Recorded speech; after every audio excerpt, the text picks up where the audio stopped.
la idea es que para el final de esta mesa redonda, pues podamos tener un intercambio interesante, aprovechando los ponentes que tenemos el día de hoy. Y en este momento me permitiré presentar al maestro Yosemit Valencia Flores. Él es licenciado en Psicología por la Facultad de Psicología de la UNAM, es maestro en Medicina Conductual también por la Facultad de Psicología de la UNAM, y bueno, se desarrolla como psicólogo clínico desde hace más de 5 años, con experiencia en el campo del análisis conductual, en el diagnóstico y tratamiento de terapia cognitivo-conductual, y particularmente se ha especializado en el tratamiento de pacientes con diferentes patologías dolorosas y en cuidados paliativos. Él nos hablará del duelo en adultos. Adelante, Yosemite. Excelente día para todas y para todos. Bienvenidos. Bueno, pues mi nombre es Yosemit. Muchas gracias por la presentación, doctora. Y vamos a comenzar con un tema que es bastante amplio. Mi interés es como poder abarcar algunos tópicos que pienso que son muy importantes a considerar en el tema que vamos a abordar. Entonces, trataré de ser breve. Pero si alguien tiene alguna duda muy específica o algo, les pediré por favor que tomen una captura de pantalla de la primera diapositiva donde van a encontrar mi correo electrónico y con mucho gusto podemos compartir ideas y dialogar al respecto. Ok, vamos a comenzar. ¿Alguien puede confirmarme que se puede ver la pantalla, por favor? Sí se ve.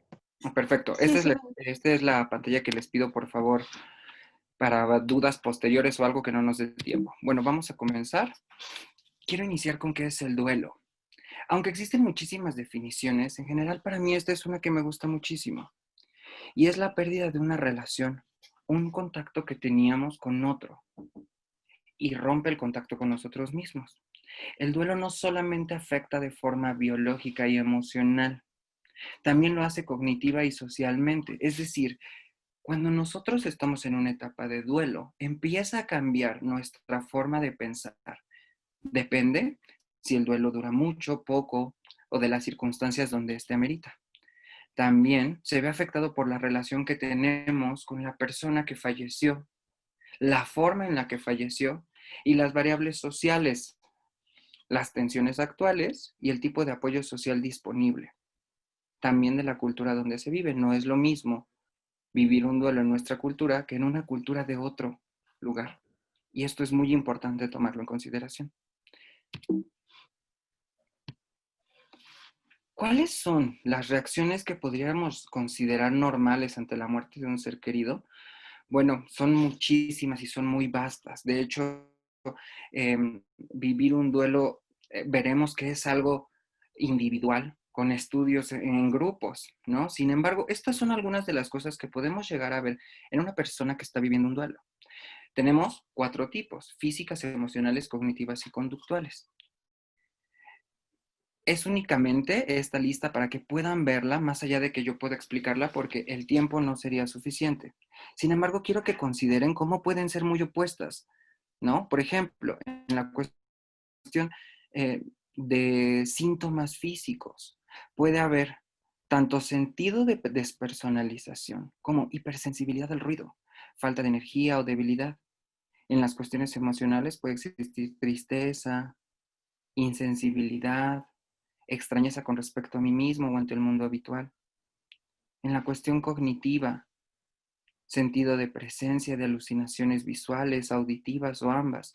Y es importante reconocer el amplio catálogo, pudiéramos llamarlo, de síntomas que puede tener una persona que está atravesando un duelo. También existen cuestiones conductuales y estas son las más evidentes para las personas que acompañamos a la persona que está viviendo un duelo y presenta alteraciones del sueño, puede tener llanto, suspiros, llevar a visitar lugares con frecuencia, donde tenía una relación con el fallecido, etcétera. ¿Cómo es vivir un duelo durante el COVID? Les decía que el duelo es una experiencia única y personal. Sin embargo, es importante que para su estudio se haga en grupos. donde se toma una variable que afecta el desarrollo del mismo, es decir, del duelo. Una de ellas es el tipo de muerte, y esto puede cambiar la forma en la que se vive el duelo, la forma en la que podemos acompañar en el duelo, y veremos cosas particularmente importantes para la situación de COVID y pandemia que estamos viviendo actualmente. Debido a las características de temporalidad que están pasando los pacientes con COVID, es decir, pueden fallecer al poco tiempo de ser diagnosticadas y que existen limitaciones inherentes a la pandemia, como la distancia social o el aislamiento, la muerte por COVID puede considerarse como un factor de riesgo para desarrollar duelos complicados. Y vamos a ir viendo cómo se desarrolla esto. Hemos tenido los datos, las cifras, que más de 2 millones de personas han fallecido por COVID desde el primer caso reportado.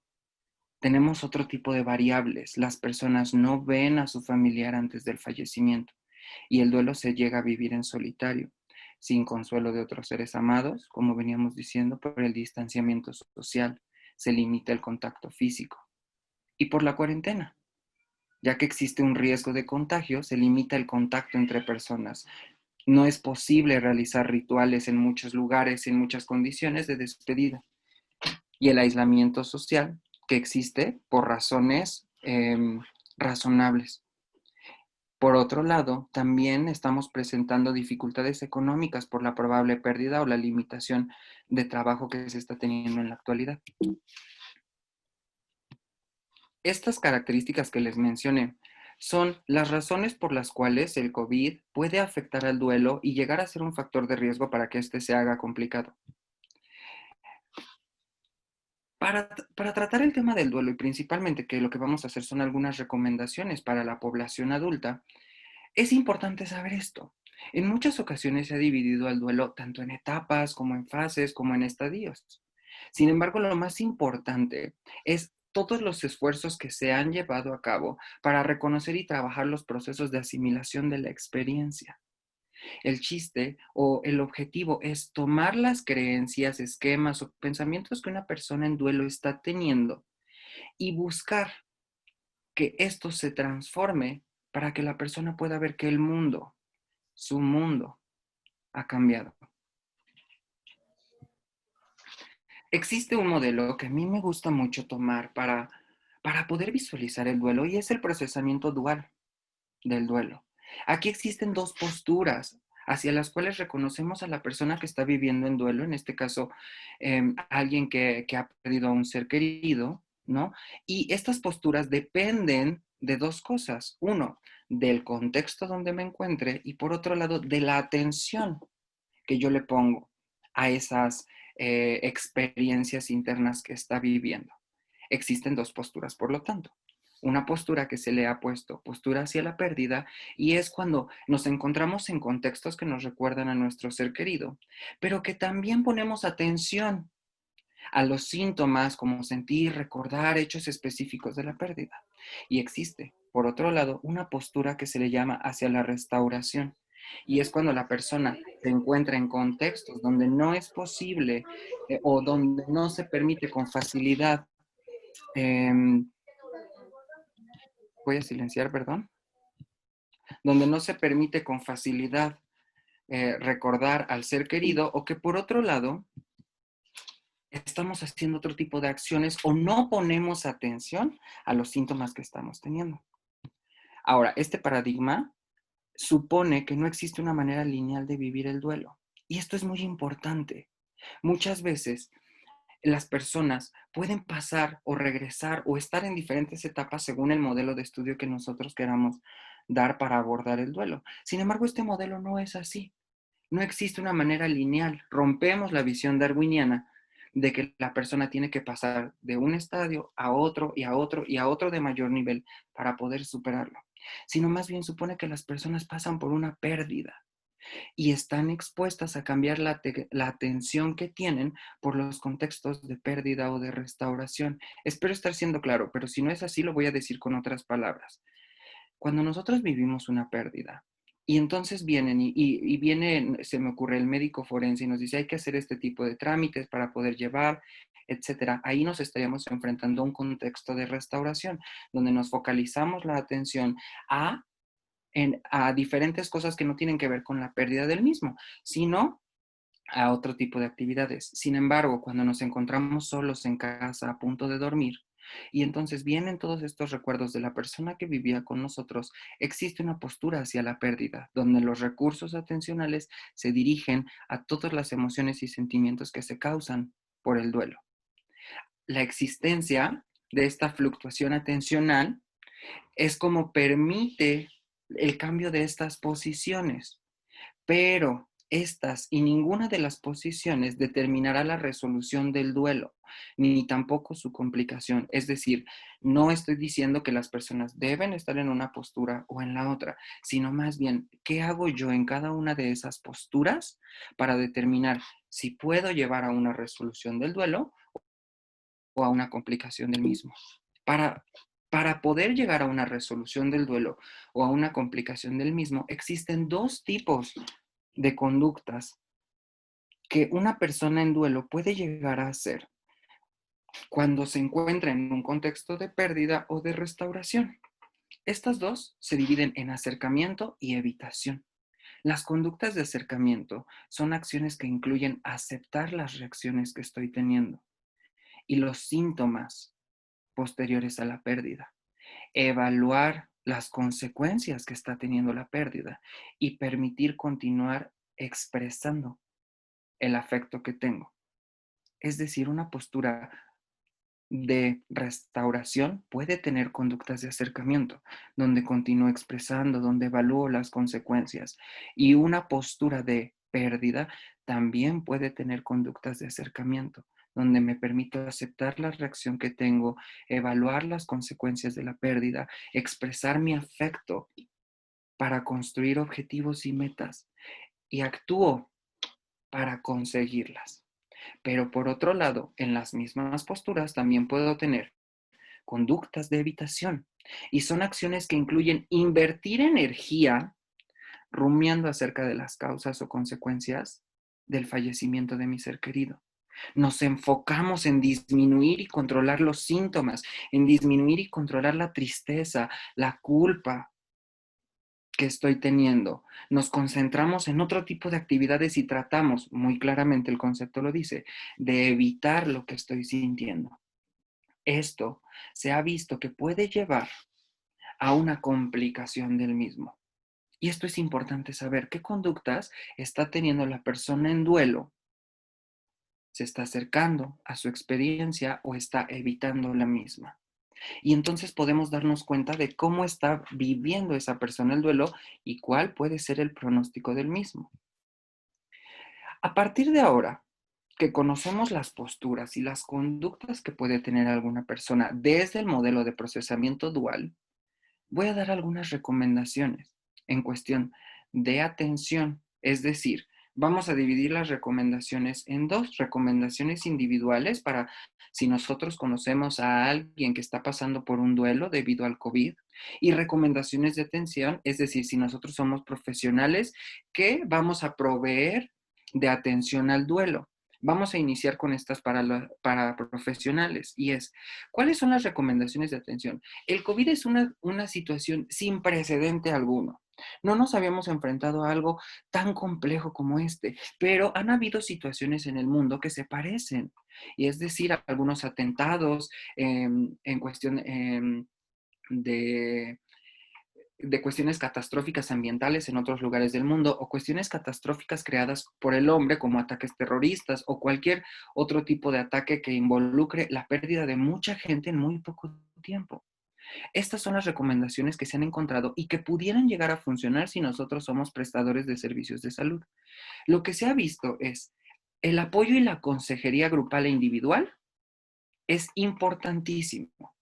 Reuniones familiares no se pueden dejar de lado. Y esto es un concepto muy bonito que es atención general para todos, atención especializada para unos cuantos. Recuerden esto. ¿Por qué? Porque se ha encontrado que funciona mucho mejor cuando damos atención especializada a casos de alto riesgo y atención general a casos que están mostrando un tipo de resiliencia. Esto se puede hacer a través de la psicoeducación y hacer o fomentar rituales de remembranza y despedida. Ahorita veremos algunos ejemplos. Las características más importantes de un programa de atención para duelo, si es que es importante para nosotros trabajarlo, es un acceso proactivo a ellos. Se ha visto que en situaciones de catástrofe, las personas con un dolor como el que están teniendo no se acercan a buscar ayuda. Es el acceso proactivo a ellos, la búsqueda de personas que están viviendo una pérdida, lo que hace factible que funcione ese programa para duelo. Y esto recuérdenlo muy bien, ya que muchas veces existe la atención, pero la persona en su dolor, en las características que tiene, no busca ayuda. Se puede hacer de una forma proactiva. Se necesita especialistas en duelo, pero con conocimiento en la cuestión específica que está causando la pérdida de las personas. Esto es muy importante. No solamente basta con que sepamos manejar el duelo en general, sino hago énfasis en conocer las variables específicas, en este caso de la pandemia por COVID, síntomas, cuestión de tiempo, pérdida, variables sociales y sanitarias que se encuentran. Es importante conocerlo. Se consideran respuestas inmediatas. La atención inmediata al duelo de forma masiva es lo más importante y va a tener un impacto crucial en la cuestión del desarrollo del duelo. Y ahorita vamos a ver por qué. Es decir, el duelo es algo que estamos viviendo, es algo que viviremos o es algo que apenas está iniciando, ¿no? Debemos de fomentar el grupo de apoyo informal. No solamente la ayuda terapéutica profesional funciona para la resolución del duelo. Fomentar redes sociales es también muy, muy, muy importante. ¿Cuáles son recomendaciones individuales? Perder a alguien es más fácil compartir el dolor, sentirse acompañado, si están personas importantes conmigo, con abrazos, con miradas compasivas. Eso hace que no se sienta tan duro el dolor. Sin embargo, ahora en estos momentos es complejo, pero es importante acompañar a las personas en duelo en los primeros momentos para prevenir la complicación del mismo. Es importante que recordemos, las personas que están en duelo tendrán emociones y cogniciones negativas, es decir, displacenteras o incómodas, y que nosotros tenemos que normalizar y darles lugar. Debemos respetar. Recuerden que estas ya son recomendaciones individuales. Si la persona en duelo no quiere compartir socialmente su experiencia, pero pídelo, permítele. Si es alguien que conocemos que está en duelo, hay que pedirle que nos permita estar ahí. Y si nosotros somos las personas que están en duelo, hay que permitirnos que los demás estén ahí solamente en un acto de presencia y dejarnos cuidar en la medida de lo posible. Trabajemos nuestras emociones, tengamos conductas de acercamiento mediante cartas, escritos, diarios, cajas de recuerdo, lugares de remembranza en nuestro hogar, donde pongamos fotos, donde hagamos mención de la persona que tanto amamos y que ahora no está. Esto les recomiendo o se recomienda que puede ser tanto individual como grupalmente.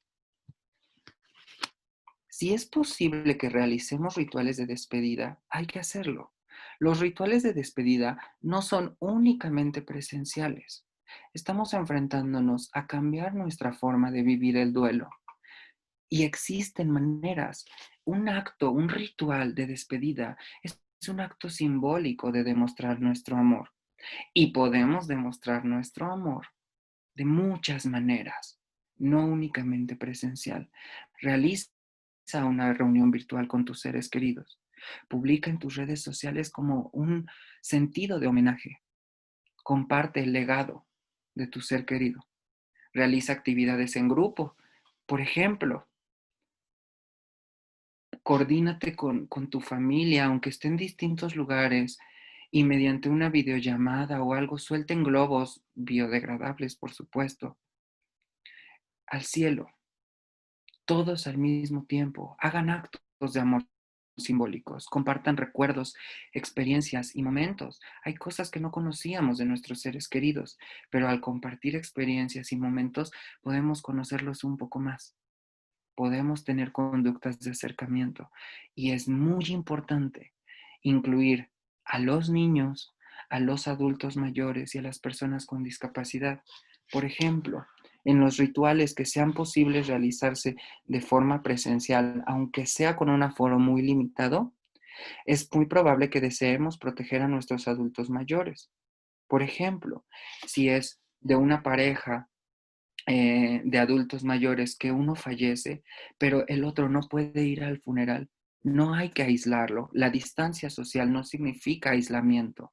Puede estar presente mediante una videograbación, mediante una carta que alguien más pueda leer por él.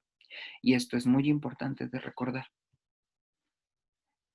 El COVID hoy en día está afectando sin precedente. No sabemos qué impacto puede tener en la cuestión del duelo, por las razones que ya mencionamos, pero sabemos que estamos perdiendo una cantidad de personas muy grande y de forma muy repentina. La falta de acceso a nuestros seres queridos después de la muerte y la alteración de los rituales funerarios de los que estamos hablando afectan mucho la vivencia del duelo. Es importante psicoeducar sobre cuáles son las reacciones normales que ya mencionamos de la vivencia del duelo y cuáles pueden ser las conductas que fomenten un acercamiento para la resolución del mismo. El trabajo del duelo es algo que en realidad podemos considerar que acaba de empezar. En todos los eventos anteriores que les mencionaba, donde existe un duelo masivo, las consecuencias pueden verse de 1 a 2 años después del evento. En realidad es algo que estamos comenzando y qué bueno que tenemos la oportunidad de platicar al respecto. Muchas gracias. Muchísimas gracias, Yosemite. Pues creo que nos has dado una base teórica importante para poder entender este fenómeno común a todos los seres humanos y además tan, tan presente en estos momentos. Creo que destacabas algo que es muy importante, los rituales del duelo han ido modificándose a lo largo de estos meses y eso pues repercute en cierta medida en el duelo que experimentan nuestros pacientes, ¿no? Y también destacabas este modelo de dual del duelo y resulta interesante porque de repente el doliente como que dice, es que no puedo hacer otras cosas, ¿no? Más que las manifestaciones del duelo, ¿no? La realidad es que es un ir y venir, ¿no? Es un flujo constante de estos dos extremos, por así decirlo. Muy bien. Te agradezco mucho. En un momento más vamos a retomar algún par de preguntas que seguramente quienes nos están escuchando ya están elaborando y yo misma ya estoy acá en mi cabeza lucubrando algún par de preguntas, pero en este momento voy a dar la palabra a la maestra Nancy Elizabeth Rangel Domínguez, a quien le pido por favor ir compartiendo su pantalla en lo que voy a presentarla. Ella es licenciada en psicología por la Facultad de Psicología de la UNAM, es maestra en Medicina Conductual por la Facultad de Psicología de la UNAM y es estudiante de doctorado también por la misma facultad. Ella es adscrita a la Clínica de Dolor y Cuidados Paliativos del Hospital Manuel G. González y se ha especializado particularmente en la atención a pacientes en cuidados paliativos, de cuidadores primarios de los mismos pacientes. Y el día de hoy nos va a presentar, digamos, las características y quizás algunas recomendaciones en relación al duelo en niños, niñas y adolescentes, que por supuesto también están atravesando por un proceso de duelo, que aunque en estos momentos a lo mejor no estamos tan en contacto con esta parte de la familia porque no se les permite el acceso al hospital, sin duda no podemos dejarlos de lado, no podemos olvidarlos y es súper importante considerar las particularidades de esta experiencia común a estos niños, niños y adolescentes. Adelante Nancy.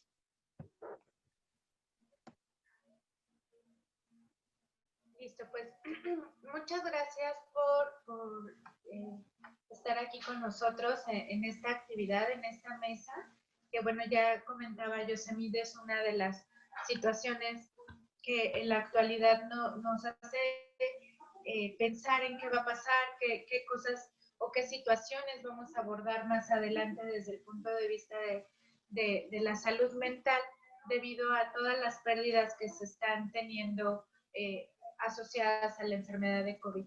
Y bueno, el día de hoy, como Andrea lo mencionaba, quiero hablarles de un duelo en particular que en muchas ocasiones o con bastante frecuencia es silenciado o poco visto, que es el duelo que se presenta en la infancia. La agenda que voy a presentarles el día de hoy es esta. Vamos a platicar acerca de la relación entre los niños, las niñas y la muerte. ¿Qué cosas sí podemos hacer y qué podemos decir para cuando trabajamos con los niños? Algunas sugerencias de intervenciones en duelo, tanto antes como después de la muerte. Bueno, en general, de manera habitual, el tema de la muerte suele ser un tema del que no se habla. Es un tema que está vetado o que está silenciado, particularmente para los niños y para las niñas. Es un tema que no necesariamente se trae a la mesa. Sin embargo, la situación que estamos viviendo por COVID nos está volteando la tortilla, nos está haciendo ver que esta situación es real y que necesitamos trabajarla. ¿A qué me refiero con esto? Bueno, aunque habitualmente la práctica entre las familias es no hay que hablar con los niños, que el niño no se entere, que no vea esto, que no vea otro, la realidad es que la enfermedad de COVID y la pandemia en la que estamos inmersos actualmente nos está haciendo que nadie quede excluido de estas situaciones. Los niños, las niñas, los adolescentes también lo están viviendo. Lo están viviendo porque han perdido ya a seres queridos por esta enfermedad o porque constantemente estamos siendo bombardeados, constantemente estamos siendo notificados del último número de cuántas muertes llevamos en el país, de cuántas muertes llevamos en el mundo, porque es un tema que está en los medios, en las redes, con bastante frecuencia, mucho más de la que tal vez quisiéramos que estuviera. Pero esto es como una paradoja. No lo hablamos, pero ahí está. Es el elefante a la mitad de la habitación. Es una situación que forma parte de la vida y del día a día. En el contexto sin enfermedad, en el contexto sin pandemia, de todas formas, los niños, las niñas y los adolescentes se enfrentan a situaciones de muerte. Y en este contexto en el que nos encontramos actualmente, bueno, pues hablar de muerte es parte de nuestro día a día.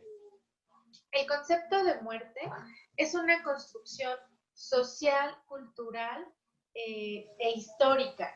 No entendemos lo mismo por muerte en el contexto en el que nos encontramos actualmente, ni en la cultura en la que nos encontramos. Y históricamente este momento que estamos viviendo también nos hace replantearnos acerca de la posición, acerca del significado de la muerte. Y bueno, esto va asociado con cómo se vive entonces el duelo. Las personas, en general, vamos a vivir el duelo también muy cercano a cómo vivimos la muerte. Sí, para nosotros la muerte es algo que nos es coloquial, que nos es cercano, que nos es natural. Es más probable que los procesos de duelo que elaboremos sean más sanos, sean más cercanos a una situación saludable. Y por el contrario, si tenemos más una relación o un concepto de muerte donde lo miramos como un castigo, como una situación adversa, como algo que no debería de pasar o nos es lejano, la probabilidad de que el proceso de duelo se complique es mayor. Esto es algo importante que yo les comente, porque vamos a ver que la forma en la que estamos acercando el concepto de duelo a los niños, las niñas y los adolescentes, cuando no es basado en la naturalidad de la muerte, basado en la naturalidad de las pérdidas, puede llevarnos a una complicación. Y algo muy importante, los niños, las niñas y los adolescentes entienden el proceso de muerte y por lo tanto van a vivir el proceso de duelo de una forma muy diferente a como la enfrentamos o la vivimos los adultos. Y esto tiene que ver porque con que los niños y las niñas están en constante desarrollo a nivel físico, a nivel emocional, a nivel cognitivo, y cómo viven la muerte y por lo tanto cómo van a vivir el duelo va a depender de la etapa de desarrollo en la que se encuentren. Así, no hablaríamos de un proceso de duelo igual en niños preescolares que en preadolescentes, por ejemplo. Son mundos completamente diferentes en los que están viendo la muerte y por lo tanto los procesos de duelo de una forma completamente distinta. Si bien es cierto que enfrentar la muerte en general, y esto ya lo comentaba Yosemite en su plática previa, implica dolor, sufrimiento, algunas emociones que pueden experimentarse como desagradables, tal como el miedo, la culpa, y va acompañada de situaciones cognitivas también como el autorreproche o las dudas acerca de, ¿será este mi paciente?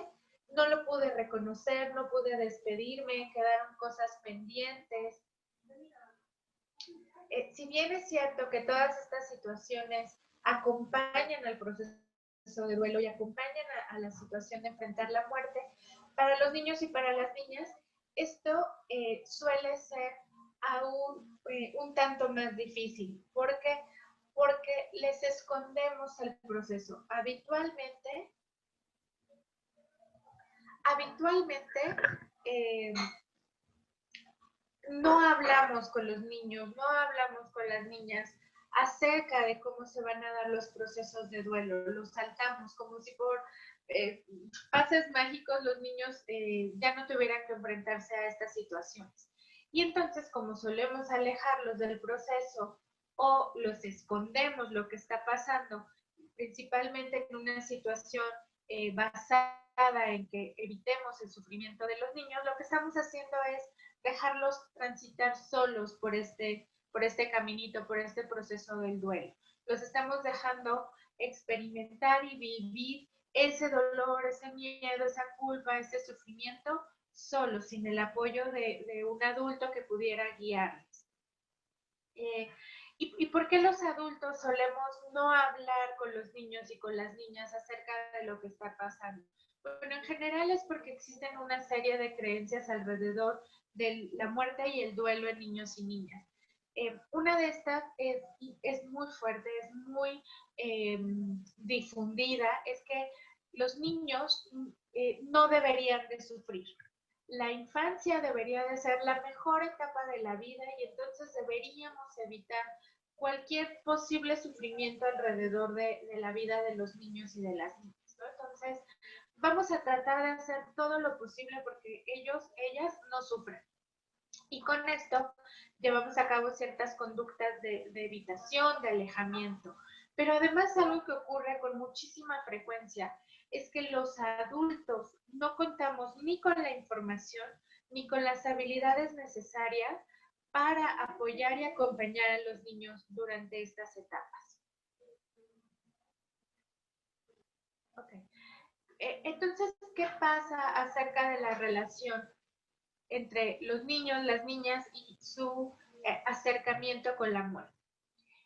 Ante este miedo que los adultos experimentamos por hablar con ellos de esta situación, vamos obligándole a los pequeños a mostrarse bien, ¿no? Y entonces censuramos esas emociones que pueden ser consideradas negativas como el miedo o como la tristeza y les pedimos que no se muestren así, que ellos tienen que estar contentos. Incluso utilizamos frases como a tu abuelito o a tu abuelita no le gustaría que estuvieras así, tú tendrías que estar contento para que él o ella estén contentos en donde estén. Y fíjense, algo que les estamos exigiendo a los niños en esta época, en el contexto de la pandemia, es a mostrarse alegres, contentos, simpáticos, como dirá la caricatura, gorditos y bonitos, ¿no? cuando es un momento en el que incluso los adultos nos sentimos vulnerables, tenemos miedo, tenemos preocupaciones, estamos ante situaciones que nos generan incertidumbre. Estamos pidiéndole a los niños algo que incluso los adultos tenemos dificultad para resolver, tenemos dificultad para mostrarnos de esta manera. Cuando nosotros obligamos a los niños y a las niñas a o mostrarse bien, a no externar emociones consideradas negativas, lo que estamos enseñando, lo que estamos modelando es, está mal sentirse triste, está mal sentir miedo, está mal sentirse ansioso. Y entonces aquí vamos a empezar a tener algunas trabas para la elaboración o la resolución saludable del duelo. Porque justo ya lo comentaba Yosemite, que aunque él nos hablaba de un contexto más general, ya nos hablaba acerca de lo importante que es experimentar estas situaciones, permitirnos experimentarlas. Entonces, aquí lo que estamos haciendo con este primer marcador, este primer cuadrito que yo les muestro, es estamos censurando las emociones, no estamos ni entrenándolas para que sean efectivamente expresadas, pero también estamos mandando el mensaje a través de la conducta de que esto que está pasando tal vez no sea tan importante, tal vez no sea tan relevante. Obligamos al niño o a la niña a que se distraiga y entonces le generamos toda una serie de actividades y de tareas para que él no tenga tiempo ni de pensar siquiera, ni de acordarse siquiera en lo que está pasando, ¿no? Ahorita que nos ha tocado hacer algunas llamadas de seguimiento para las personas, los familiares de pacientes con COVID atendidos en nuestro hospital, nos encontramos con mucha frecuencia que cuando preguntamos por los niños, por las niñas, qué están haciendo para mantenerse distraídos, los papás o los adultos responsables nos dicen, es que bueno, con todo lo que tienen que hacer de las tareas en línea, pues entonces ya ni le da tiempo de preguntarse si está bien o está mal el abuelito. Aquí más bien, de lo que a lo mejor no da tiempo es de preguntar cómo está ese niño o esa niña, pero es altamente probable que entre sus tareas esté preguntándose o esté cuestionando qué estará pasando en el hospital, si su familiar también va a ser parte de las estadísticas, ¿no? Entonces, esta estrategia no es exactamente la más funcional en el momento de trabajar con niños y niñas.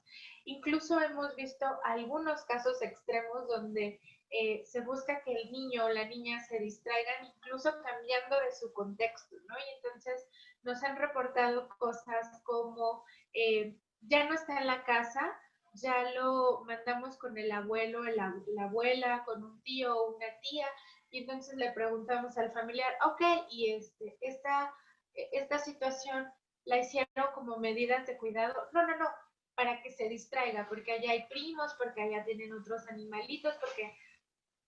Y entonces lo que no nos percatamos es que pudiéramos estar generando más de una pérdida en estos niños o niñas. Están perdiendo a un ser querido, a un familiar importante, pero además su rutina, pero además su contexto habitual, ¿no? Entonces los niños también están sumando pérdidas durante esta época. Además, debemos recordar particularmente en los preadolescentes y adolescentes que su centro de apoyo más importante, valorado por ellos, su centro de apoyo más relevante en esas etapas, en esas edades, es el grupo de pares. Y justamente en estos momentos no están pudiendo tener a sus pares, a sus amigos cerca para dar esta contención o este apoyo. Todas estas situaciones pueden originar una complicación en el proceso de duelo. Entonces, aquellas cosas, estas conductas que estamos motivando, que estamos incentivando, incluso pensando que van a favorecer el desarrollo del niño o de la niña, la realidad es que nos están alejando de una situación saludable.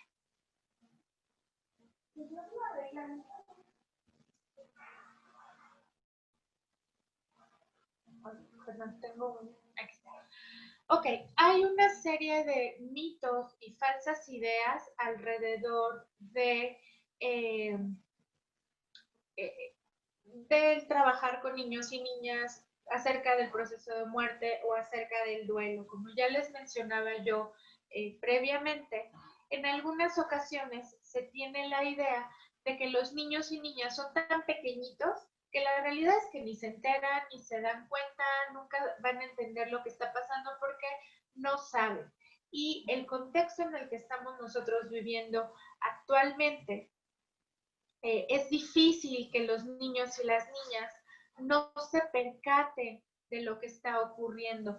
Esto tiene que ver también con la difusión que se está haciendo acerca de la enfermedad, que el tema de COVID está siendo el centro en las noticias, en la tele, en la radio, en las redes sociales.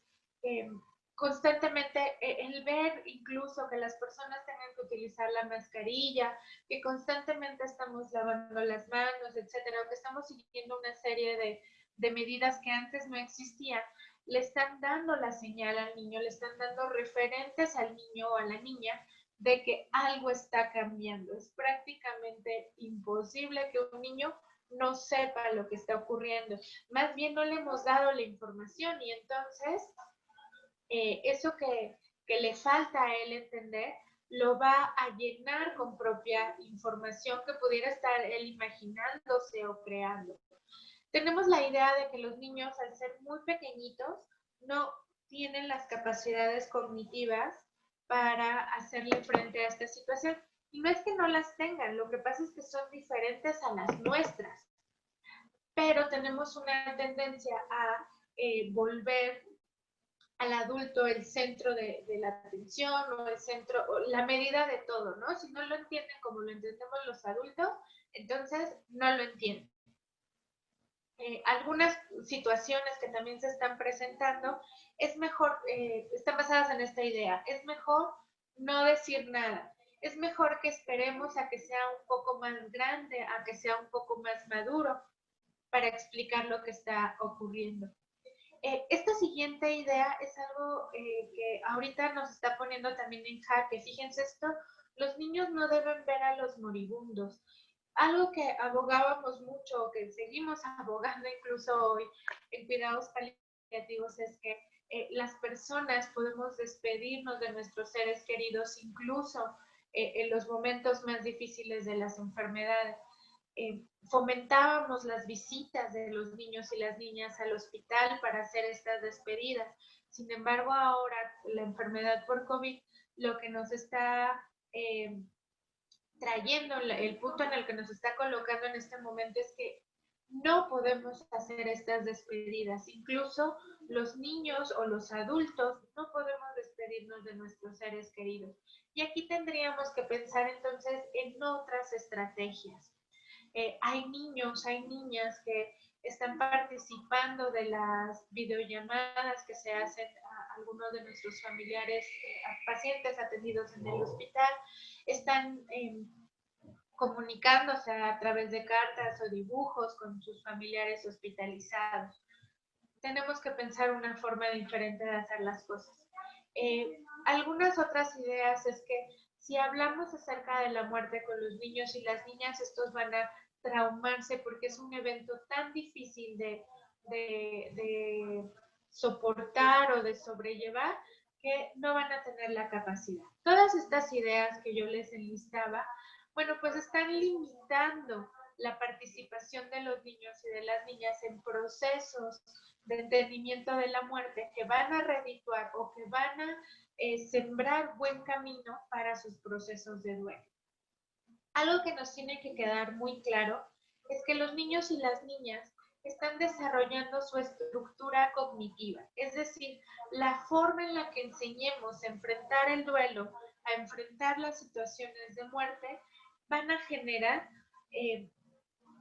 percepciones, pensamientos, creencias acerca de cómo debería hacerse. Entonces, lo que estemos haciendo hoy con los niños y las niñas en el contexto de hablar de duelo, de hablar de la muerte, va a tener un impacto más adelante en su desarrollo. Los niños y las niñas necesitan a los adultos, necesitan a las figuras de apego cerca, los necesitan bien informados, los necesitan empáticos, los necesitan cálidos, los necesitan como buenos modelos a seguir. Entonces, pensar en trabajar el duelo de niños y niñas implica no solamente que ellos reciban la atención, sino que también nosotros como adultos seamos entrenados en esta situación.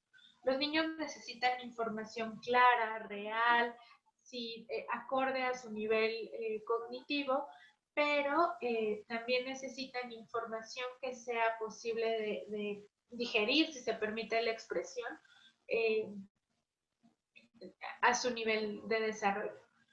Muy importante, los niños y las niñas expresan emociones distinto a los adultos, es decir, es más fácil que a ellos los veamos expresarse a través de dibujos, de canciones, de cuentos, es más fácil que ellos pudieran expresarse a través de la creación, pero eso no significa que estemos lejanos. Los adultos vamos a ser modelos para los niños y las niñas. Ok, al hablar acerca de qué necesitamos o cuáles son las bases para fomentar un duelo saludable entre los niños y las niñas, nos vamos a encontrar con que hay 4 conceptos claves que los adultos tenemos que buscar transmitir a estos pequeños cuando nos estamos enfrentando a una situación de pérdida. Tenemos que hablar acerca de que la muerte es universal, es decir, que todo ser vivo muere y que todos en algún momento vamos a morir. Aquí algo muy importante en el contexto de la pandemia es que si bien es cierto que está muriendo mucha gente, no necesariamente todos vamos a morir por esta situación. Esto es algo que a los niños les tiene que quedar claro. Además les tiene que quedar muy claro para ayudarles también a manejar situaciones de ansiedad o miedo ante la situación por pandemia, es que en algunas situaciones o bajo algunas condiciones podemos mantenernos lejos del virus. Si seguimos las medidas de seguridad, si no visitamos a los abuelos, si utilizamos el cubrebocas, vamos a mantenernos lejos de esa causa de la muerte. Es importante que los niños entiendan que la muerte es irreversible, es decir, que es un estado del cual no podemos regresar, que no hay cambios y que todas nuestras funciones corporales van a terminar en el momento de la muerte. Es decir, no hay más hambre, no hay frío, ya tampoco hay esta posibilidad de experimentar emociones, es decir, el abuelito, la abuelita, el tío, la tía, el papá, incluso estamos viendo muchas pérdidas de pequeñitos que están perdiendo a sus padres, a sus mamás. Ellos ya no van a experimentar, quien muere ya no va a experimentar el calor terrible de ser cremado, ¿no? Entonces esto es algo muy importante que debemos trabajar con los niños, hacerles ver que nuestras funciones vitales terminan en el momento de la muerte y que bueno, toda muerte tiene una razón.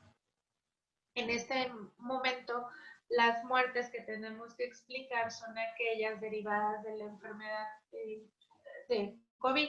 Y entonces tendríamos que explicar que hubo un virus que entró al cuerpo, que descompuso los pulmones, pero que también descompuso otros órganos y que entonces al no poder funcionar como habitualmente el cuerpo lo hace, la persona murió.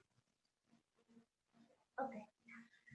¿Qué podemos trabajar con los niños y las niñas? Es importante que antes del momento del fallecimiento no apartemos a los niños del proceso, les hagamos partícipes, tomando en cuenta su edad, su nivel de desarrollo, pero que les hagamos saber acerca de lo que está ocurriendo, que les hagamos saber cómo va la hospitalización de su familiar por COVID, que los hagamos partícipes de los cuidados, si esto es posible, si estamos así, si hay la posibilidad de videollamadas o de hacer llegar cartas o algún detallito a quien está hospitalizado. Incluso hay que fomentar que algunas de esas cartas empiecen a despedirse. No sobreprotegerlos, los niños son chiquitos, pero no son tontos ni son débiles. Si nosotros les ofrecemos estrategias de afrontamiento, como enseñarles, explicarles la emoción que están experimentando, que participen de los rituales que ya previamente Yosemite nos hablaba, les estamos dando estrategias para hacerle frente a estas situaciones. Ya les decía, implicarles en el cuidado. Se oye raro que yo mencione esto, si deberíamos estar alejados de las personas que están contagiadas, pero eso no implica que no podamos cuidar. Podemos pedirle al niño o la niña que participe de la limpieza del cuarto donde a lo mejor está o va a llegar nuestro paciente, que haga un cartel donde nos recuerde a todos las medidas de seguridad. Recientemente en el hospital donde yo trabajo hicimos una convocatoria para que los niños y las niñas nos hablaran sobre la importancia de usar el cubrebocas y por qué y cómo debemos usarlo, fomentar las despedidas. Los niños también necesitan despedirse de sus seres queridos. Si no puede hacerse de forma presencial, hacer alguna serie de rituales que permitan esta despedida, como escribir una carta, como lanzar el globo o hacer una bandera de despedida, una bandera tibetana. Pueden enviar o preparar regalos o cartas para el paciente y ante todo siempre tenemos que informarles acerca de lo que está ocurriendo. Una vez que ocurre el fallecimiento es importante que hablemos acerca de los 4 puntos que yo les exponía previamente, explicarles el motivo de la muerte, qué va a ocurrir ahora, qué van a ver en los rituales a partir de ahora, cómo debemos comportarnos en los rituales, incluso pedirles opinión acerca de cómo construir estos rituales. Es importante que utilicemos la palabra muerte, que como adultos no le tengamos miedo a esta palabra y que enseñemos a los niños a usarla. No mentir, aquí es importante que digamos las cosas como están pasando. Nos ha tocado hacer llamadas de seguimiento de duelo y encontrarnos con que a los niños les han dicho que su papá, su mamá, su tío salieron de viaje y que en algún momento van a regresar. Y ya nos tocó por ahí un niño que dice, ¿cómo? Pero si tenemos COVID no podemos viajar, ¿no? ¿Cómo que se fue? Los niños cachan las mentiras porque incluso esto no suena lógico, ¿no? Utilizar frases como está dormido o está descansando pueden generar mayor incomodidad, incluso darnos complicaciones más adelante en el proceso de duelo. Y fomentar que la información que reciban siempre sea acorde a su edad y su nivel de desarrollo. Si como adultos no sabemos cómo hacer esto, no sabemos cómo regular la información, qué sí decir y qué no decir, algo muy importante sería acercarnos a los servicios de atención psicológica para una orientación. Y bueno, creo que sí, es todo por mi parte. También estoy dejando mi correo electrónico por si puedo ser de ayuda más adelante. Muchísimas gracias, Nancy. Te agradecemos mucho tu presentación. Mientras le pido, por favor, a Alejandra que vaya presentando. Pero bueno, creo que abordaste como los aspectos diferenciadores del duelo en niños, los mitos que son una parte muy importante que como adultos debemos de tratar de trabajar para poder dar la atención que necesitan a estos chiquitines y también las claves que tendremos que tratar de que queden claras a la hora de hablar y las recomendaciones a la hora de hablar con estos chicos. Y bueno, déjeme Andy, hacer... no pasó? puedo compartir. Estás como coanfitriona. A ver. Sí, comparte. Bueno, mientras te voy presentando, si no, a ver si el doctor nos puede también ayudar.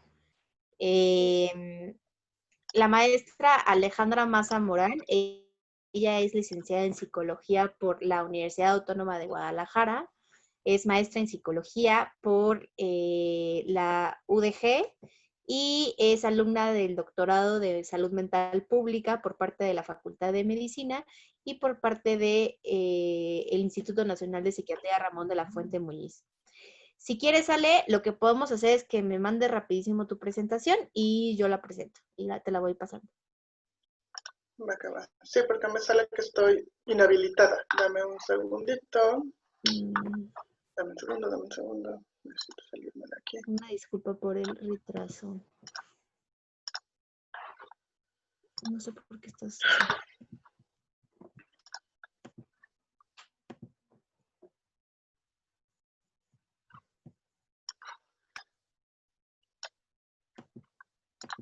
Te la estoy mandando, Andy.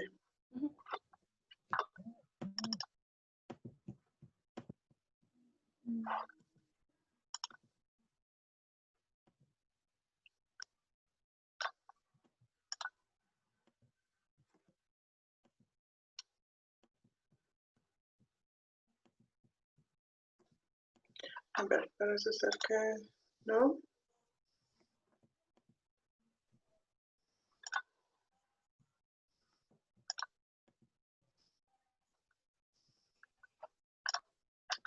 Deme un momento, por favor. Ahí está. Ya lo tengo yo, Ale, no te preocupes. Perfecto. Sí, porque no me dejó. Ahí va. Listo.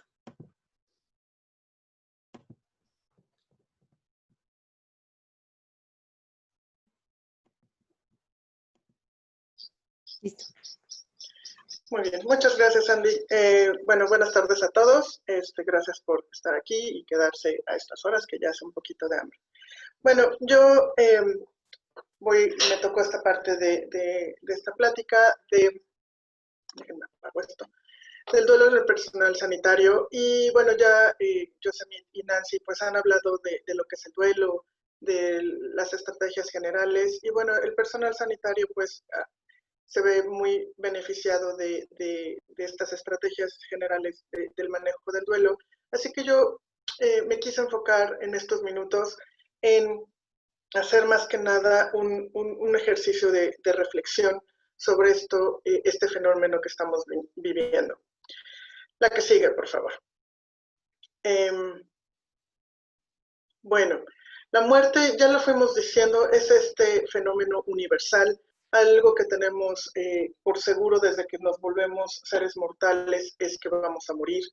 Sin embargo, nuestra propia muerte es algo inimaginable, es algo que no nos gusta pensar.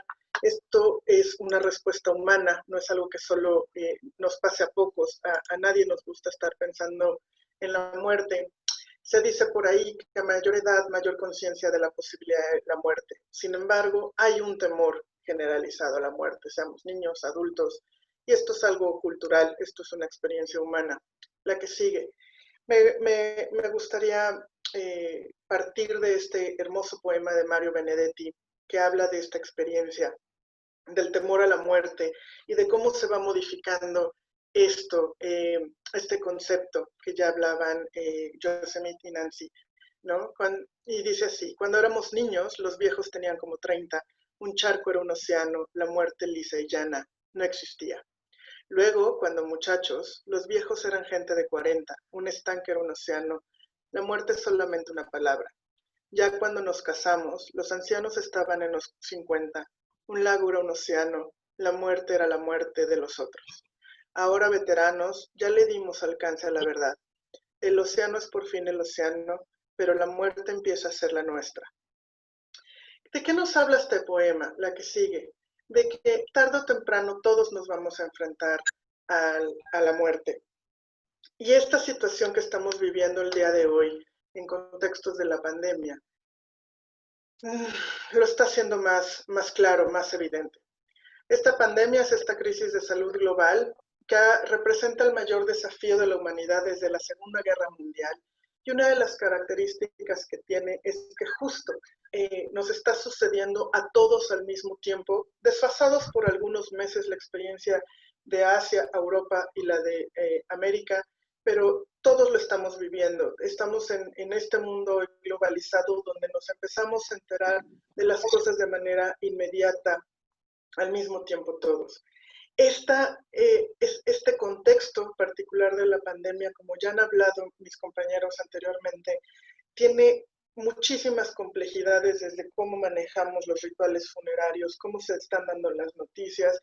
Todos hemos tenido que adaptar nuestros procesos y protocolos en la atención clínica. Como personal sanitario hemos vivido las consecuencias de esta pandemia desde todas las modificaciones que hemos hecho. Y bueno, pues los procesos de muerte y duelo, aunque la muerte es este proceso universal, también se ha visto modificado por esta pandemia. La que sigue, por favor.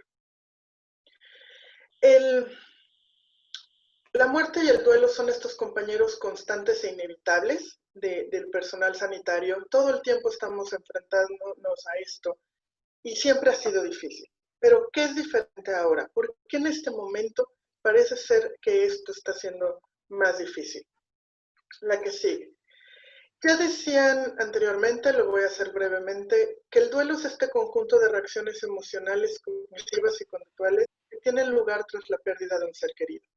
En un sentido estricto de la palabra, el duelo solo es cuando perdemos a alguien. Sin embargo, no está delimitada la muerte de un ser querido, ¿o sí? Todos hemos perdido algo y a alguien, y hemos perdido muchas cosas durante esta pandemia. Habitualmente el personal sanitario nos enfrentamos mucho a la pérdida de la salud, ¿no? Porque siempre estamos ante los contextos de enfermedad.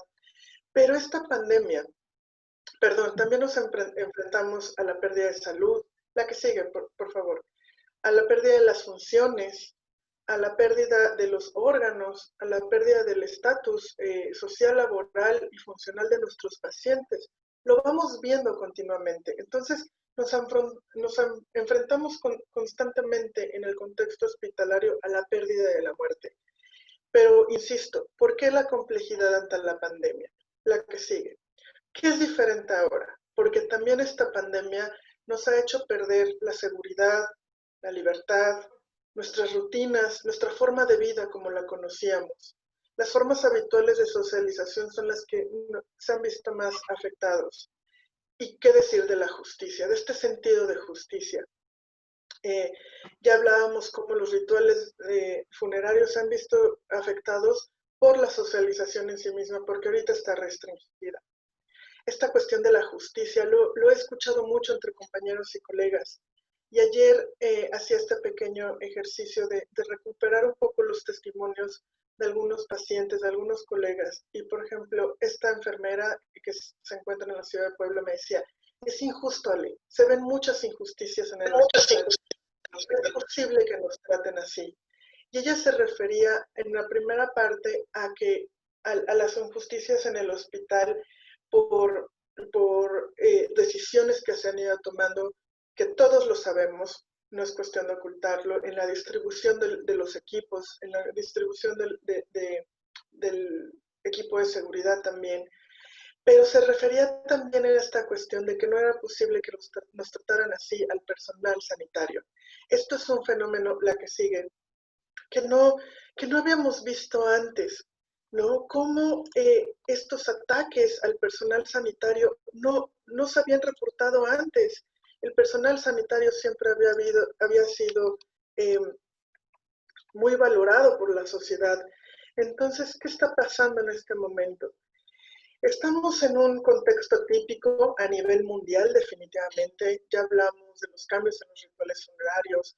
Este escenario de la pandemia y entre tantos cambios pareciera que es desalentador. Hay una disminución en el apoyo social bastante considerable, no solo por el distanciamiento social, sino porque pareciera ser que el temor también nos ha hecho alejarnos socialmente, ser menos empáticos. Ante estos contextos hay mucha impotencia de no poder acompañar a nuestros seres queridos.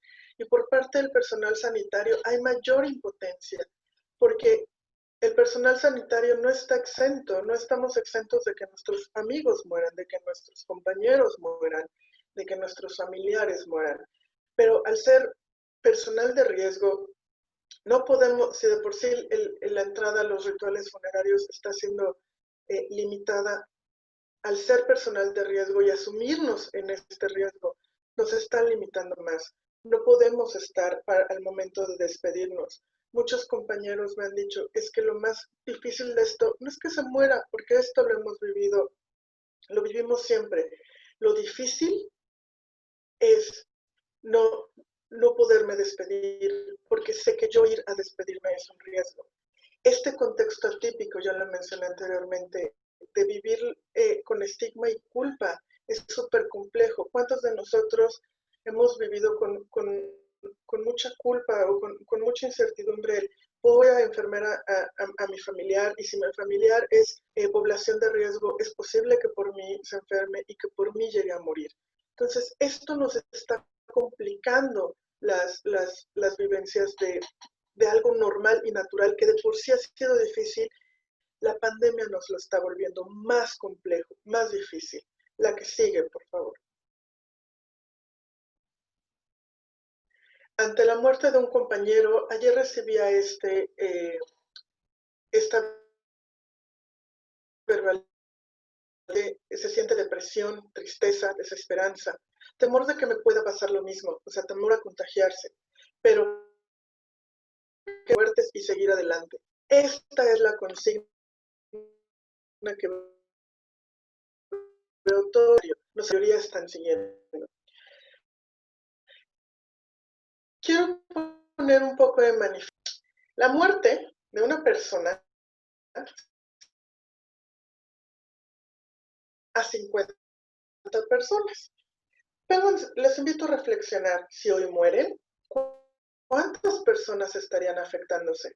Muchos dirían, a nadie, pero la mayoría tenemos colegas, la mayoría tenemos familia, amigos, la mayoría aquí somos maestros. Entonces, nuestra muerte va a llegar a afectar a 50 personas, o mínimo llegar de nuestra muerte, y pueden verse afectadas de una manera natural, solo por enterarnos la noticia. Se estima que de estas 50 personas, entre el 10 y el 15% van a tener difícil duelo.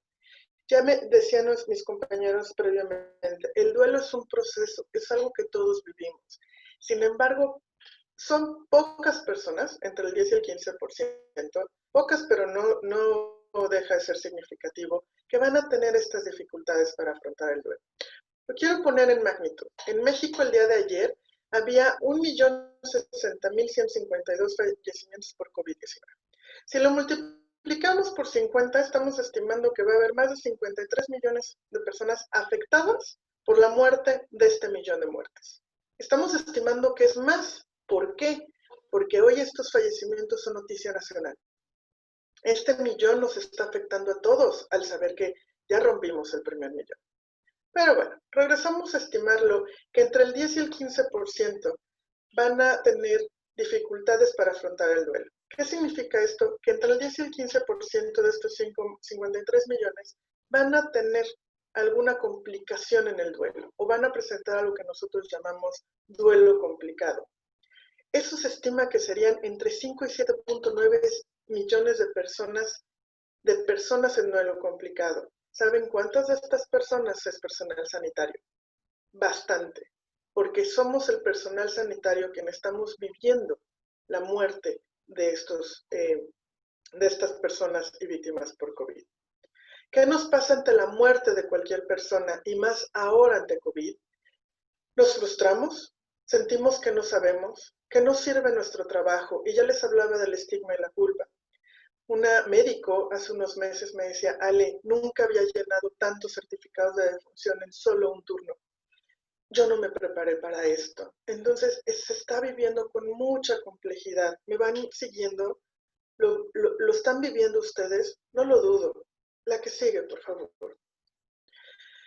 ¿Por qué pasa todo esto? Ya decía anteriormente, aunque la muerte es un fenómeno universal, no dejamos de sentirnos ansiosos ante la misma. En los hospitales, la muerte siempre ha sido un personaje incómodo. En el personal sanitario ni se diga. En los médicos, en las enfermeras, de repente los que más hablamos del dolor y la muerte somos los paliativistas y los algólogos, pero sin embargo no nos deja de afectar. Pero ahora está siendo un fenómeno yo recuerdo al principio que le preguntaba a mi equipo cómo están y era de, estamos cansados de vivir la ambulancia todo el tiempo, tan frecuentemente, de vivir todos estos cambios, porque hemos perdido mucho, no solo a personas, hemos perdido más cosas simbólicamente y todo eso está contribuyendo a vivir en duelo. La que sigue.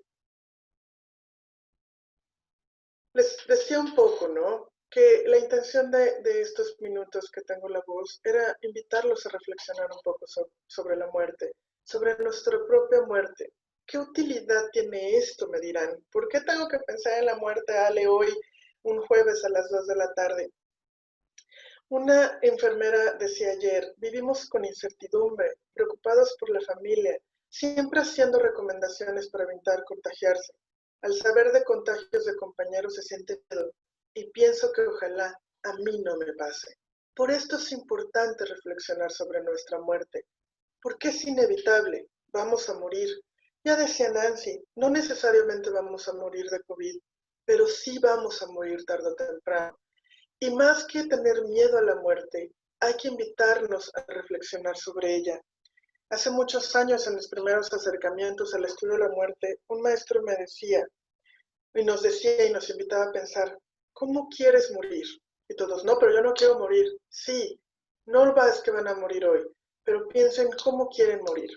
Y recuerdo mucho lo que todos mis compañeros contestaban, y al final él decía, como quieren morir, asegúrense de que vivan esa vida para lograr ese tipo de muerte, porque la mayoría decía, quiero morir acompañado, sin dolor, feliz, y nos preguntaba, ¿qué estás haciendo hoy para morir justo así, acompañado, sin dolor, feliz? Eso es de lo que nos toca reflexionar ante la muerte de nosotros mismos. La muerte es una desgracia mayúscula en mi familia o en mi vida, pero es un evento imperceptible para el universo. Cuando lo vemos de esa forma, parece que no tendría la muerte de una persona. Claro que tiene sentido, pero hay que darle ese sentido. ¿Qué hacen hoy para tener esta vida, esta muerte sin dolor y acompañados? Están cultivando sus relaciones interpersonales, sus relaciones significativas. ¿Se están cuidando? ¿Están alimentándose bien para que en su vejez, porque la mayoría vamos a sobrevivir varios años si sobrevivimos de COVID, porque las tasas de mortalidad se están prolongando? ¿Nos estamos cuidando como personal sanitario? La que sigue, por favor. Bueno, quisiera ahondar un poquito en esto. ¿Quién va a caer en duelo complicado? ¿Cuándo deja de ser este proceso algo normal? Ya decía que el valor predictivo es que dicen que entre el 10 y el 15% se estima que van a tener este duelo complicado, y por complicado es que va a ser más intenso y más prolongado. La que sigue. Las personas que van a tener este duelo complicado van a tener un fuerte duelo por la persona que ha fallecido, van a tener una mayor dificultad para aceptar la pérdida, van a tener mayor sentimientos de shock, incredulidad, emociones más fuertes de rabia, amargura, pena o culpa. Y no digo que sentirlas es que estemos en duelo complicado, estoy diciendo que van a ser más y más intensas y más fuertes. Y sobre todo, lo que más nos importa es que el funcionamiento es el que se va a ver más afectado cuando estemos frente a un duelo complicado. Aquí es de importancia reconocerlo en el personal sanitario, porque si el personal sanitario, un médico o una enfermera empieza a disfuncionar, o sea, a tener mayores complicaciones para funcionar en su día a día, vamos a tener un verdadero conflicto. Entonces, por eso es importante, la que sigue, identificar a quienes están con mayor riesgo. Nosotros como personal sanitario vamos a estar en más riesgo per se, porque estamos ahí en el ojo del huracán. Y es importante entender que este duelo normal no requiere de una intervención. De hecho, hay evidencia que dice que si se hace una intervención estructurada ante un duelo normal, podría inclusive empeorar el proceso. Las personas que están en riesgo de duelo se consigue algunas mejorías, pero las intervenciones estructuradas ya con profesionistas de la salud mental como psicólogos y psiquiatras se benefician a estas personas en duelo complicado. Por eso hay que identificarlas muy bien. La que sigue.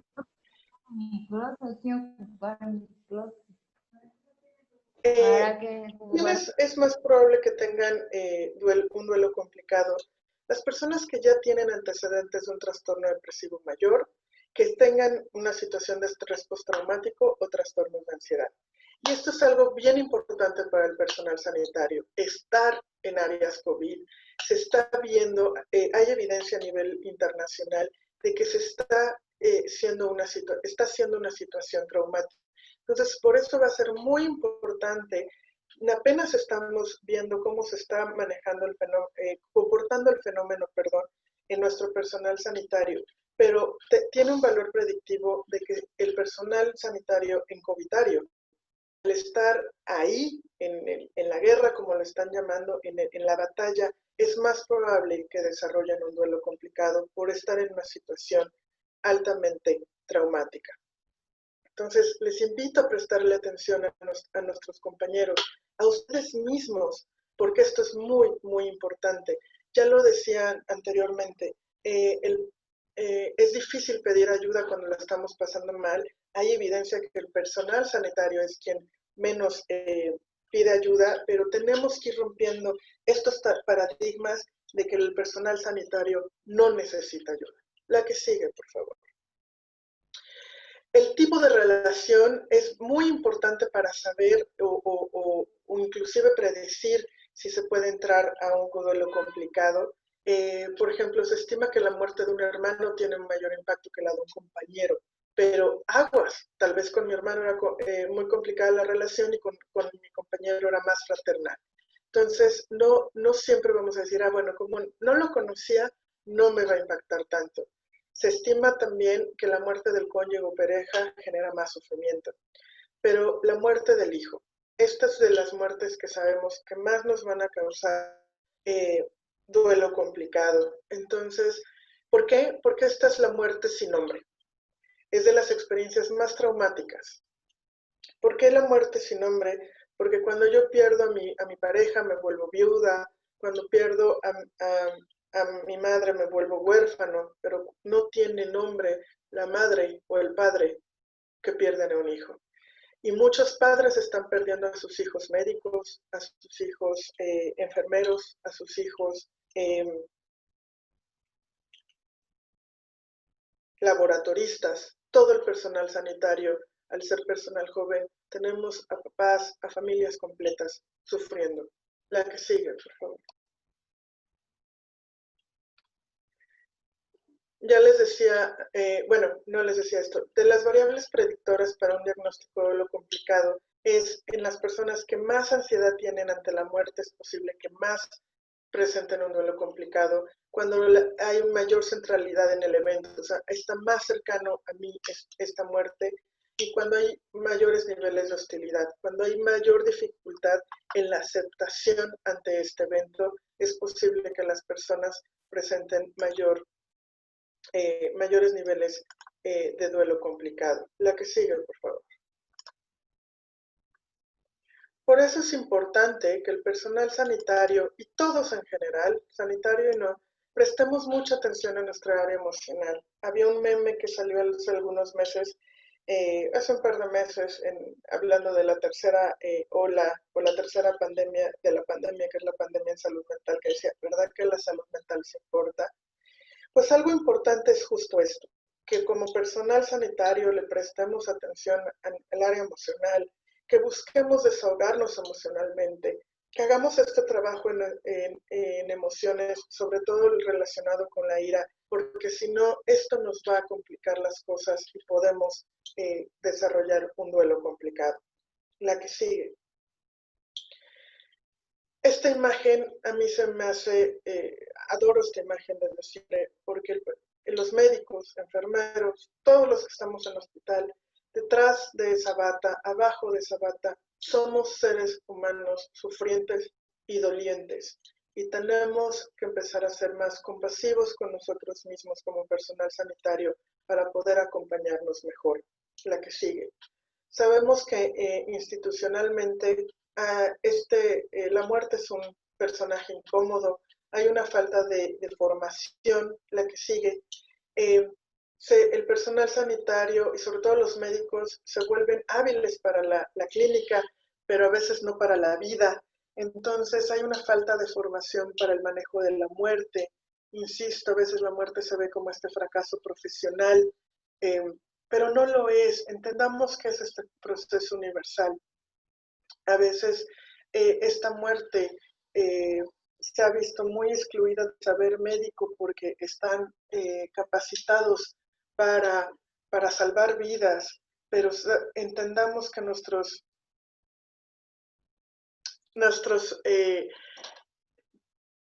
pacientes son mortales, entonces siempre nos vamos a ir enfrentando a esto.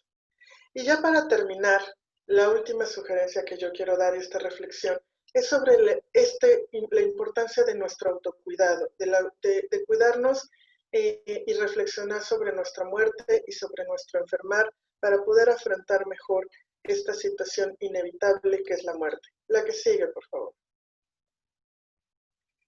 Hay que fomentar la supervisión clínica para reforzar nuestras propias capacidades, generar programas de autocuidado, generar programas de identificación oportuna del burnout, mejorar la relación y comunicación para disminuir el estrés laboral y sobre todo aprender a tener una vida satisfactoria separada al trabajo. La que sigue. Y la que sigue. Ya no me voy a detener aquí. Y pues muchas gracias. Espero que les haya gustado esta reflexión a estas horas del día. Muchas gracias. Le agradezco sobre todo la oportunidad que nos das a partir de tus palabras y tus preguntas de reflexionar, ¿no? No solo como aportarnos esta parte teórica que es importante conocer, pues qué porcentaje de la población se va a complicar en el duelo y qué podemos hacer el personal sanitario para prevenirlo, sino también este momento y espacio para reflexionar en relación a lo que está sucediendo con nosotros. Y bueno, a continuación abro el espacio para preguntas para cada uno de nuestros ponentes. Así que les pediría de favor que alcen la mano en participaciones. No, no es cierto, no tienen posibilidad de alzarlo. Más bien que abran su micrófono y que en orden vayamos haciendo las preguntas que quieren compartirnos. Adelante, por favor. Voy a darle autorización a todos para que puedan abrir su micrófono. De acuerdo. Ok, ya lo tienen. Uh-huh. Para que si quieren hablar, lo puedan hacer. Vamos con la primera pregunta, entonces.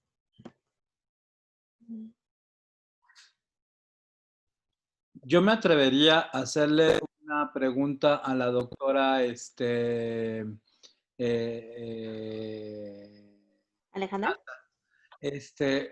Acerca de cómo estamos viviendo los profesionales de la salud este final de la vida.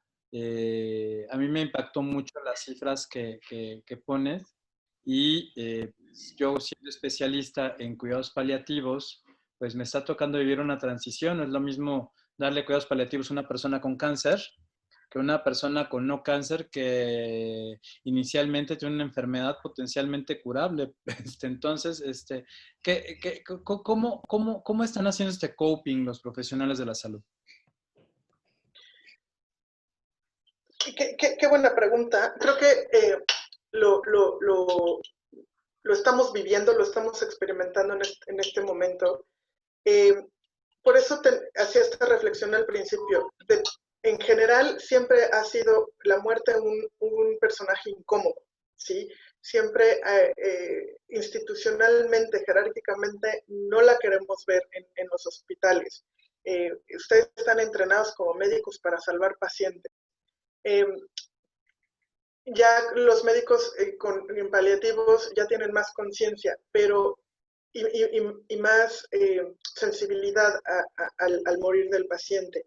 Pero justo esta situación de COVID que dices es potencialmente recuperable, o las medidas que se pueden hacer para que no haya tantos fallecimientos, está generando lo que se está reportando a nivel mundial, y creo que apenas estamos acercándonos a ver el fenómeno, es con mucha impotencia.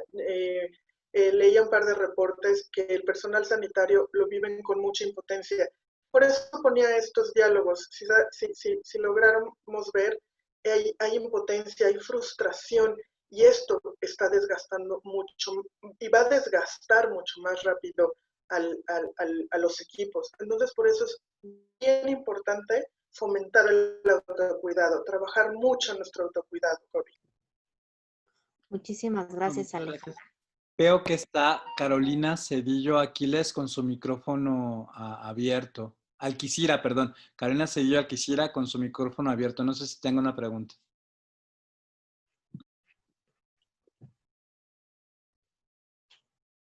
Carito, es nuestra trabajadora social. A lo mejor no lo apagó.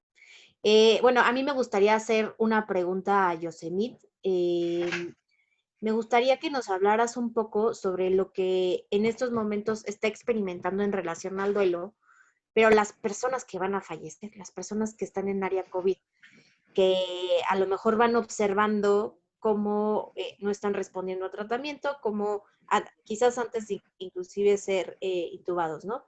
¿Qué procesos psicológicos podrían estar involucrados en este momento? ¿Ahí me escuchan? Sí. Ok. Correcto. Existen, los veo yo como tres pilares importantes en el momento de encontrarnos nosotros mismos en una situación de la realidad.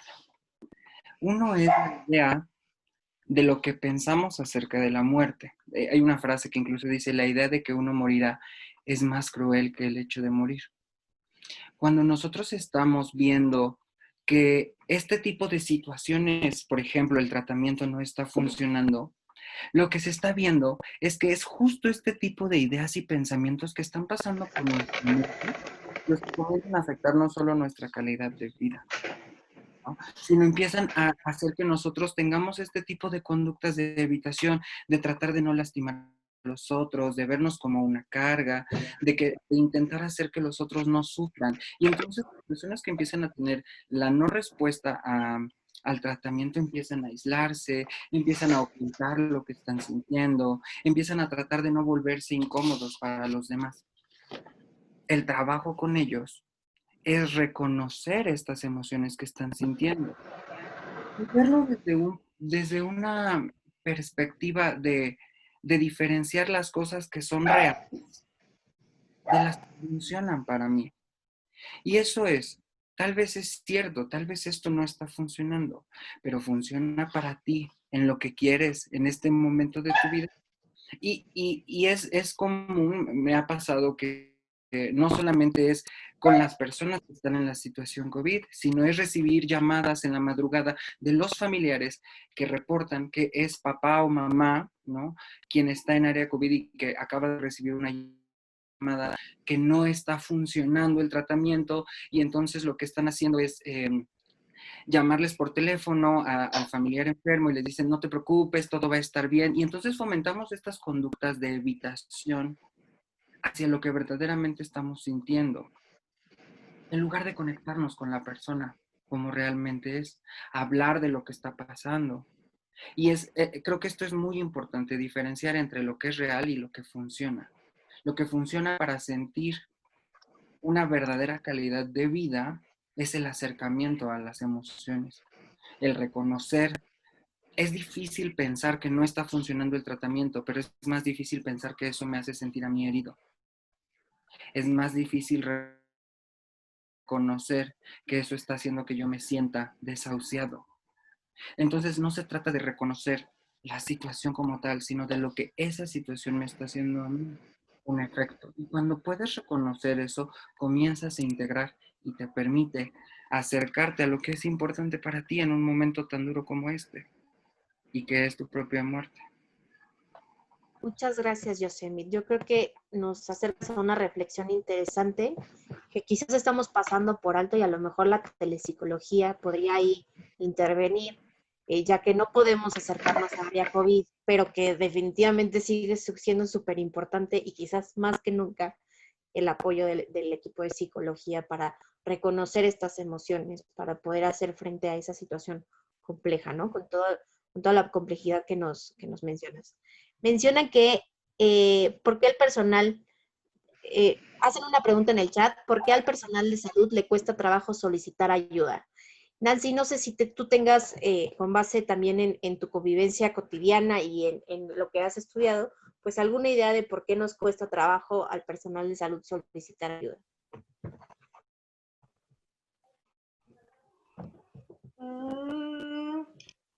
Creo que aquí funcionan varias cosas, pasan varias cosas. Lamentable.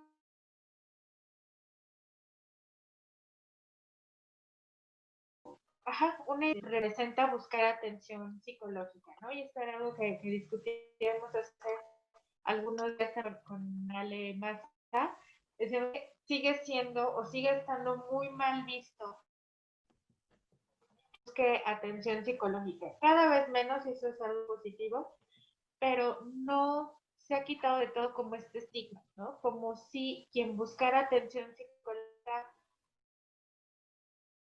fuera gente o estuviera payaseando, ¿no? A mí me ha tocado escuchar en un par de personas que han venido a buscar la atención de psicología, es que no quiero que mis compañeros piensen que le estoy payaseando, ¿no? Que soy débil, que estoy en posición de menor capacidad que ellos. Creo que esa es una.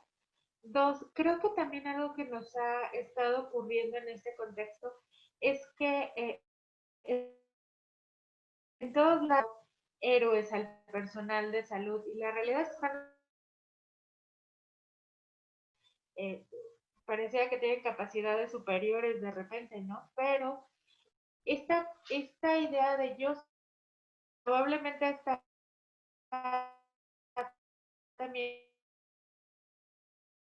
que tendremos haciendo lo que les toca hacer, haciéndolo muy bien e incluso haciendo mucho más de lo que sus capacidades en ocasiones les permite, pero al final del día, quien está frente a la atención de personas con COVID, también son seres humanos que se cansan, que les duele, que les asusta, que tienen miedo, entonces es algo que podríamos trabajar.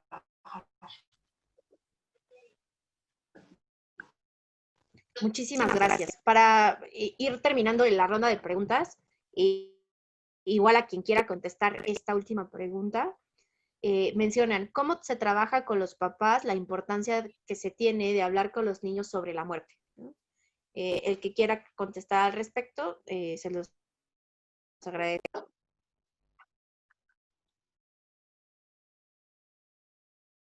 ¿No? Bueno, yo me animo entonces, porque fue mi tema de mes.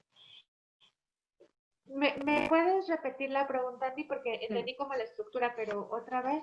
Claro, es cómo se maneja con los papás, la importancia que tiene hablar. Ok.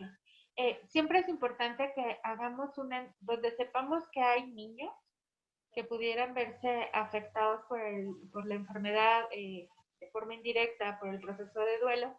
Siempre es importante que hagamos una entrevista para que evaluemos cómo le están dando la información a los niños, para que evaluemos acerca de las creencias de esta familia acerca de los niños, la muerte.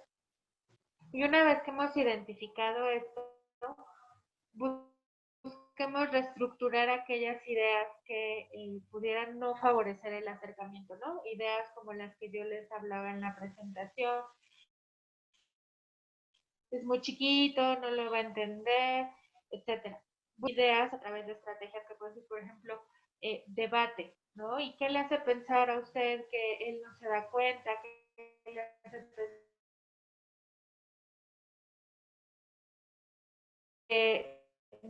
nos da de que los niños sí lo entienden, de que sí están visualizando que algo está pasando.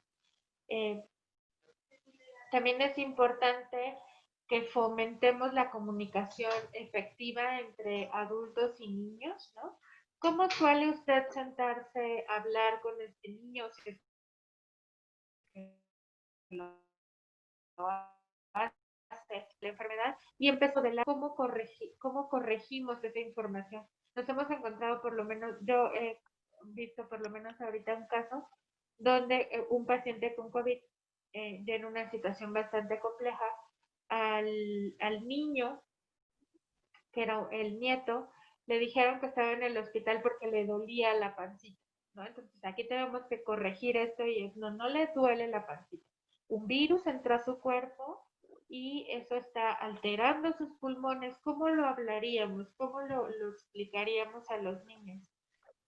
Otra forma de trabajar es también educar a los adultos responsables en las etapas de desarrollo, ¿no? Los papás, las mamás no están obligadas a saber cuál es el nivel de desarrollo cognitivo de sus niños ni qué pueden aprender y no. Eso más bien nos toca como a los profesionales explicarles que hay diferencias cognitivas entre los niños y entonces enseñarles qué cosas sí pueden asimilar y qué cosas no. Y podemos ir haciendo ejercicios como, en vez de decir, le duele la pancita, hoy le va a decir que él está muy enfermo y que están lastimados sus pulmones, ¿no? Y entonces vamos haciendo como el modelado de cómo informar. Muchísimas gracias, Nancy. Creo que sobre todo la parte más ilustrativa de tus ejemplos pues, nos ayuda a aterrizar como estas estrategias. Me voy a permitir hacer o retomar una última pregunta que considero que es muy relevante al contexto del trabajo de todos nosotros y con eso ahora sí prometo que será la última de nuestras preguntas y quisiera dirigírsela tanto a Ale como a Yosemit. ¿Cómo manejar a las familias que no están de acuerdo con la toma de decisiones familiar? Por ejemplo, cuando rechazan la intubación o cuando deciden no acudir al hospital. Pues mira, yo creo que algo está pasando con el video. Ya. Aquí hay que hacer un trabajo muy importante de contención, de validación y de información.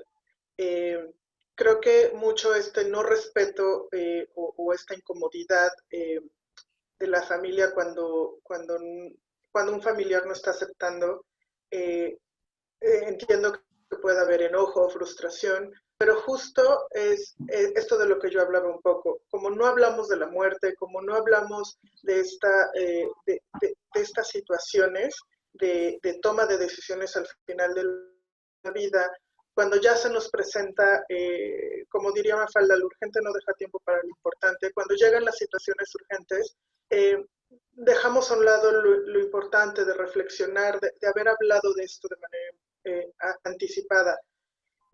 Nos hemos encontrado con situaciones donde cuando estamos en paliativos que el familiar o el paciente está consciente y decide él no hacer más maniobras y la familia, pero ¿cómo? ¿Por qué?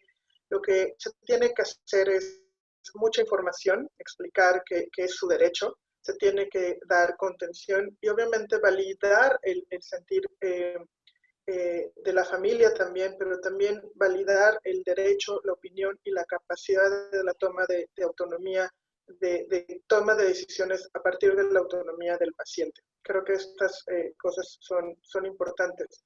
Pero justo eso es algo que tenemos que empezar a hacer desde antes. Yo algo que hablo con mucha gente es que esta pandemia también nos está poniendo de manifiesto que tenemos que hablar de la muerte, de las decisiones al final de nuestra vida, en este momento. O sea, no creer que vamos a llegar a viejos todos, ¿no? Esta es la frustración y la impotencia de la pandemia, pero también la posibilidad de hablar de las cosas importantes para todos, no solo para quienes la están padeciendo. Muchas gracias. ¿Quieres agregar algo? Sí, el proceso de la pérdida no solamente es durante, es decir, nos estamos enfrentando a vivir de un momento a otro una pérdida bastante rápida de un ser muy querido. Cuando tú hablas del manejo de decisiones diferentes en la familia, implica muchísimas cosas, pero creo que lo que dice Ale es muy importante y es la parte de la validación. Cuando nosotros entendemos que lo que está haciendo la familia no solamente es una cuestión de que no entendemos por qué se tomó esta decisión, sino tiene que ver con una cuestión de necesidades propias, de querer proteger o mantener al otro conmigo. Es esto lo que necesita ser validado. Y cuando se puede dar cabida a ese proceso, también el conflicto comienza a tener un sentido. Es decir, yo pienso que cuando existen este tipo de conflictos en la familia, no es necesariamente que se quiera generar una discusión, sino que existe una necesidad inherente que necesita ser escuchada, validada, comprendida y captada en un momento determinado y específico para poder dar una solución al respecto. ¿Cómo se da la solución? Mediante la información, mediante la escucha activa y mediante la propuesta de actividades que puedan funcionar para vincular a esa familia que ahorita se encuentra en un momento de la pérdida. Creo que eso sería como lo más importante en cuestión de la validación de las emociones de la familia. Te agradezco mucho y yo creo que es algo súper importante en un momento en el que a lo mejor las tomas de decisiones tienen que ser rápidas, pero podemos tomarnos un par de minutos para explorar estas diferencias de opiniones entre los familiares, ¿no? Pues bueno, sin más preámbulo, pues les agradezco mucho a todos el habernos regalado inclusive unos minutos más para terminar como se debe y con las respuestas como para poder cumplir el objetivo de esta mesa redonda, que finalmente creo que si cumplimos nuestra misión, pues fue ponernos a reflexionar, inquietarnos sobre algunos datos, entender un poco más cuáles son los puntos diferenciadores de la experiencia del duelo en las diferentes etapas de la vida y dependiendo también del tipo de población, pero también los puntos en común que podemos, o las aristas en común que podemos encontrar entre todos estos, en esta experiencia que es humana y que la compartimos, ¿no? Esperemos que haya sido de su agrado, que haya sido también de utilidad en su práctica personal y en su práctica clínica, y pues ya los ponentes han compartido sus correos en caso de que tuvieran todavía algún par de dudas. Y pues sin más, les agradezco mucho a todos su atención y provechito. Que tengan buena tarde. Hasta luego.